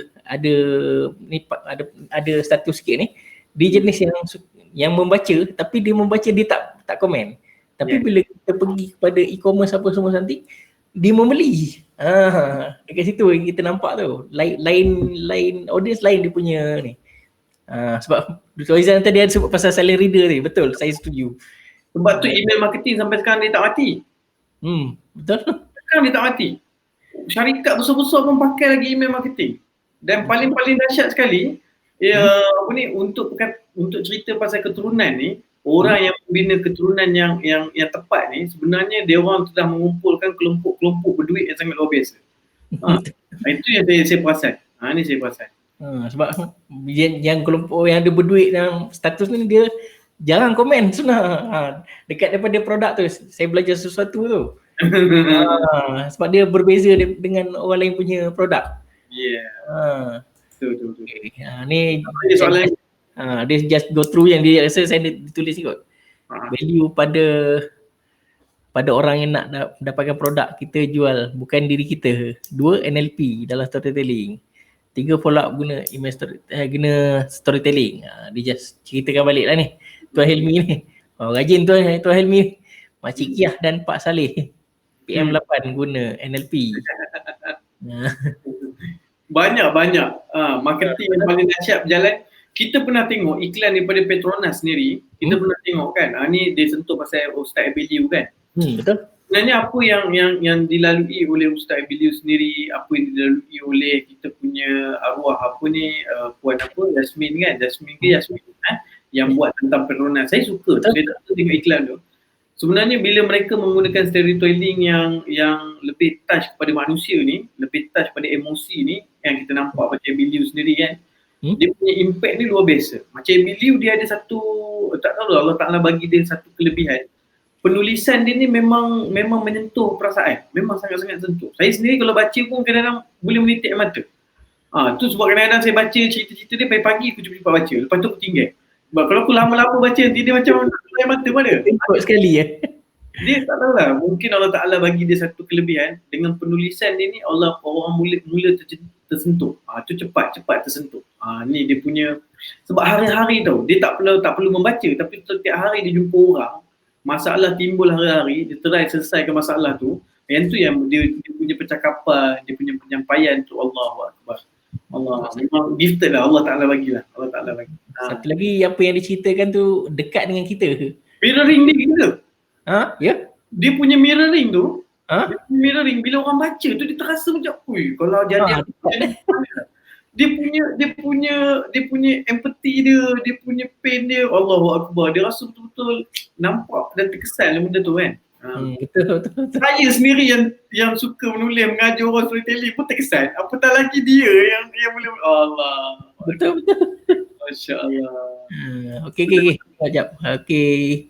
Testimoni ada storytelling, pakai storytelling buat iklan. InsyaAllah. Kalau siapa nak belajar, mungkin boleh nanti Tuan Izan boleh promote kelas. Ya. Masya-Allah. Kelas, saya buat kelas murah sangat. Nanti saya akan buka dia punya promotion punya ni, kita akan bagi link dia. Saya punya kelas tiap bulan ada sekali. Biasanya saya buat 2 kali lah. Kelas kita, kelas satu kalau Telegram tu kita panggil dia kelas storytelling fast selling. Maksudnya dia punya skrip tu simple tapi dia ada cerita. Dia macam dia campuran hard sell dengan story, dicampurkan sekali, dia jadi tu saya panggil dia storytelling fast selling. Fast selling. Nama tu dapat daripada Fast and Furious lah. Kan? Storytelling fast selling masa dapat tu kan. Nak jadikan cerita ni sebab apa? Bila kita buat cerita dia terus menjual. Dia seolah-olah macam mana mak-mak kita dulu bila nak buat sesuatu jualan atau nak cerita sesuatu benda, dia terus jual. Oh, aku beli kat sini lah. Ni yang paling murah sekali. Dia buat macam tu kan. Ni dia. Yang kita nampak lah. Okay. Ada lagi soalan. Storytelling adalah 2 hala. Bahasa 2 hala. Okay. Point is banyakkan dengan masalah manusia. Betul. Okay, kalau sebab berbalik kepada, let's say kalau kita sebagai peniaga, kalau kita nak menjual produk, dia pada asas dia produk dijual adalah untuk menyelesaikan masalah. Betul. Tapi banyak orang salah faham ni. Dia kebanyakan manusia hari ni, yang contohnya orang yang baru-baru nak naik buat kooperatif, nak buat storytelling semua ni, dia menggunakan masalah tu. Contohnya macam orang jual insurans, maaf cakap lah. Dia satu menggunakan apa? Dah accident, dulu tak berani, dah mati sebab accident. Dulu tak berani tak berani nak ambil apa? Nak ambil insurans awal-awal kan. Dah mati kan susah. So ayat yang digunakan ni sebenarnya dia ada objektif dia. Betul lah apa dia kata. Kita kena buat persiapan awal. Betul dah. Tapi dia punya ayat tu menampakkan harassment ataupun menunjukkan kebencian atau menunjukkan negativity. Itu yang menjadikan setiap apa benda yang dia tulis tu menjadikan orang tak suka membaca dan orang mula cemur apa yang dia sampaikan. Ini salah satu contoh. Hari ni banyak pula disalahkan insurans. Mohon maaf lah ya. Bukan. Kita bukan nak contoh tu kan. Betul. Faham. Ke apa kan. Satu lagi daripada segi polisi Facebook sendiri, kalau let's say kalau buat iklan Facebook sendiri, kita tak boleh buat copywriting yang berbentuk personal attribute macam menyalahkan orang tu. Itu kena tahu lah. Contoh macam let's say kalau kita ada produk kurus, kita beritahu anda gemuk, anda tak kurus-kurus, benda tu memang tak boleh. Itu tak dibenarkan lah. Itu yang terjadinya bila kita baca daripada sini, nak kupas balik pasal apa ni Tuan Helmi bagi tu dakwah kan, dakwah Nabi kan. Memang sebenarnya apa yang telah dibawa oleh dakwah Nabi ni, sebenarnya konsep dia punya konsep satu je. Menceritakan kebaikan dan tidak ceritakan keburukan. So dalam Facebook dia tak bagi kita buat penghinaan, tak bagi kita bagi kritikan, tak bagi kita macam apa ni dipanggil apa, menyindir, bahasa-bahasa yang menyindir, memang tak bagi. So dalam dakwah Nabi mana ada benda ni disebut. Tak ada pun nak apa ni, nak menghentam orang tak ada, nak menyindir orang tak ada kan, nak memburukkan orang pun tak ada. Jadi pembawakan yang kita bawa, kalau kita tulis yang baik, pasti kita akan dapat yang baik. Ini saya point dia. Key point dia, tulis yang baik, dapat yang baik. Tulis yang buruk, kita yang stres. Itu dia, tak ada benda lain lah. Mungkin ada soalan lagi. Okay. Kalau buat fast selling kita nak letak gambar apa? Gambar produk ataupun yang berkaitan dengan story? Kalau yang ini saya memang suggest dengan gambar dengan produk. Tapi gambar tu jangan letak gambar produk semata-mata. So ada orang pegang buat flat lay ke kan, layout daripada atas ke bawah ke. Ni okey, tak ada masalah kalau fast storytelling. Tapi kalau betul-betul buat story, tak ada gambar pun orang suka baca. Kalau betul-betul nampak kan. Hanya sekeping gambar pun dah jadilah. Sebab dalam sekeping gambar boleh jadi beribu-ribu cerita. Betul. Okay. Kita tengok iklan yang terbaru ni, kita tengok yang Siti Nurhaliza nak keluar manifesta kan. Siti dulu kan. Pasal nak? Iklan dia bertaburan sekarang kan. Jual saja. Saya baca berita dia tadi, apa kisah dia, baru saja diterbitkan berapa banyak tu dah sold out dah. Dah soal. Gak tengoklah gambar dia buat apa, dia tak letak pun gambar produk ke apa pun. Dia letak gambar dia yang tengah merenung satu benda ke atas ke ada tu merenung. Nampak story kat situ. Itu yang nampak dia. Kesan dia. Okey. Tuan Izan, sedar tak sedar kita ni dah sejam lebih sebenarnya. Oh ya ke? Oh ya, sungguh. Ya, tadi kita sembang kan sejam je ni. Ya, sejam. Tiba juga. Sebab mereka bagi soalan banyak. Masya Allah. Okey. Tak ada masalah. Saya suka macam ni sebab kita ada dua hala satu dengan kita punya audience sekali. Okey, ada lagi? Berapa patah perkataan berapa patah perkataan bagus untuk storytelling? Tadi saya dah kupas lah. Kalau you all boleh tulis 350 patah perkataan ke atas, you all akan nampak dua perkara yang paling besar. Meningkatkan rating sehingga 10%. Branding kita meningkat dan kita punya credibility meningkat, kepercayaan meningkat. Dan kita jangan hiraukan pasal like, comment, share. Sebab orang yang membaca ni, macam tadi Tuan Video cerita tadi, orang yang membeli dengan kadar yang besar ataupun membeli dengan kadar yang kerap ini, mereka ni tidak sangat nampak depan mata menonjol kita ni. Tidak. Mereka memang silent. Dan yang paling penting sekali, bila kita menulis di atas 350 patah perkataan, sebenarnya kita sedang melatih kekuatan diri kita untuk menulis satu benda yang berada dalam emosi yang kuat. Sebab apa? Bila ada 350 perkataan, kita dapat cover 3 benda. Orang yang auditory, orang yang visualize dan orang yang kinesthetic. Yang kita akan pukul rata daripada tiga-tiga ni. Boleh nampak insyaAllah Puan Bidan nampak insyaAllah. InsyaAllah. Okey, Tuan Rizan, mungkin mungkin ada soalan terakhir ataupun ada sikit-sikit kata nasihat sikit lah. Dah ke sejam dah ni. Rasanya kita tadi poin-poin tadi pun kita ada bagi nasihat juga. Okey. Nasihat saya diulang semula. Menulis jangan short form, jangan shortcut. Short form dia jadi macam perkataan tu dipendekkan. Yang jadi YG je kan. Kalau tak tu dia dipangkah aja, X tu je kan, jadi macam X kan. Jangan menulis macam tu. Terus tulis penuh dan kemudian jangan mula menulis dengan perkataan-perkataan yang dipanggil perkataan-perkataan yang telah diubah suai supaya supaya kita rasa macam Facebook akan tutup kita punya ruang pembacaan lah. Saya percaya satu benda. Kalau tulisan kamu bagus, perkataan kamu bagus, kamu telah memberikan keizinan kepada Facebook ataupun IG untuk buat translation. Sebab dekat bawah tu nanti, dekat bawah copywriting kita, kalau kita orang lain jumpa kita, dia akan jumpa C translation tau. Translation ni. So kalau bahasa Melayu tu, biasanya orang dia akan tekan, dia akan tukar translation ke bahasa Inggeris. Betul dia tak? Betul. Cuma yang trik yang mereka ajar tu, saya tak kata dia dosa ataupun dia tak boleh guna. Saya cuma cakap kamu pilih keturunan kamu. Itu je ayat dia. Paling penting sekali. Itu paling penting sekali. Lepas nasihat saya seterusnya. Orang memandang kita bukan dari segi penulisan saja. Orang memandang kita dari segi berapa lama atau berapa banyak consistently kita menulis. Ini paling penting. Story kita pendek-pendek pun kalau kita boleh buat satu hari lebih daripada 11, lebih daripada setiap sejam ada satu cerita pendek je pun. Sekarang ni contohlah, pagi tadi aku update, sekarang ni pagi-pagi aku jumpa kawan aku, ajak dia makan roti canai tapi dia tak nak. Sombong betul dia. Okey dah, satu cerita. Nanti dia lagi sambung balik. Lepas makan roti canai jumpa. Okey. Ini consistently. Kalau kita menulis, walau kita tak boleh tulis panjang tapi kita tulis ringkas-ringkas tapi consistently. So bila kita konsisten, percaya cakap saya, yang tak pandai jadi pandai. Dia macam ibarat macam orang cakap lah, daripada sikit-sikit lama-lama jadi bukit. Itu pepatah orang dulu-dulu kan. Kita nampak ada. Dan nasihat saya yang terakhir, apabila kita menulis bukan untuk kita punya diri saja. Kita nak menulis untuk pembaca kita yang mana dia merasai emosi itu mewakili kepada mirroring. Nombor 1, mirroring. Nombor 2, dia mewakili kepada faedah yang dia dapat. Dah lah dia rasa benda tu aku yang punya. Lepas tu dia ada keuntungan, faedah. Itu yang kita nampak. Lepas tu bila kita menulis lagi, kita menulis bukan menulis untuk sekadar untuk buat duit je.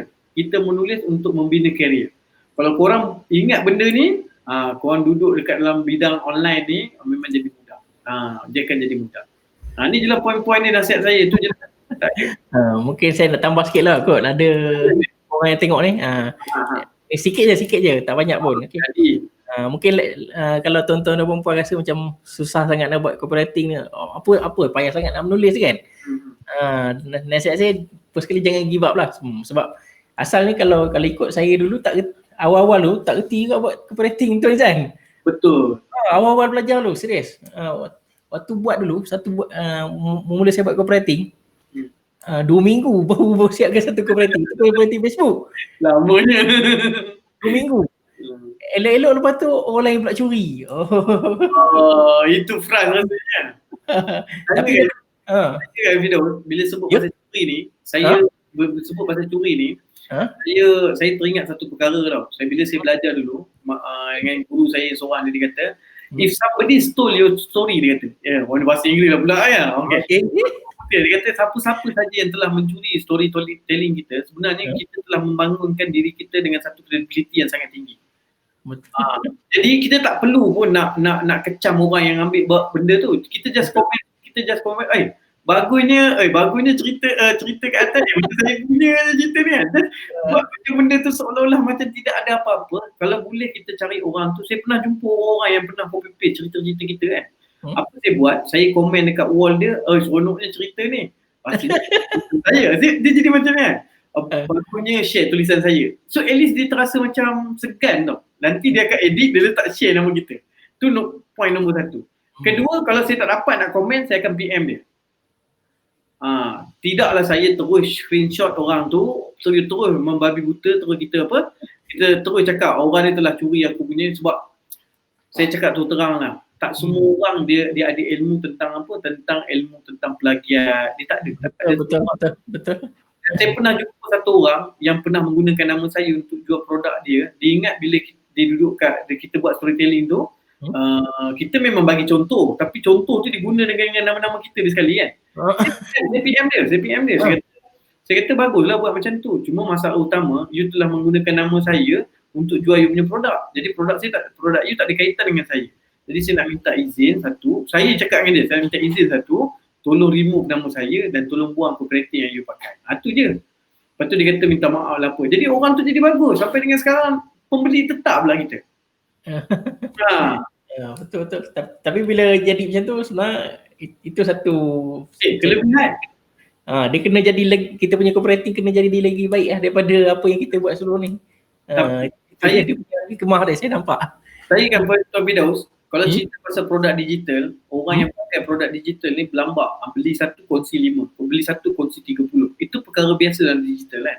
Apa yang saya buat adalah, saya akan cari jalan, solusi yang paling bagus ialah saya cari jalan untuk bersembang dengan orang yang serahkan benda tu ataupun orang yang buat kesilapan tu. Sebab saya perlu bagi tahu dengan dia, benda ni sebenarnya tak bagus, benda ni. So kalau kita terus menghentam dia, kita tak tahu keadaan dia. Itu yang saya jarang hentam orang tu lah.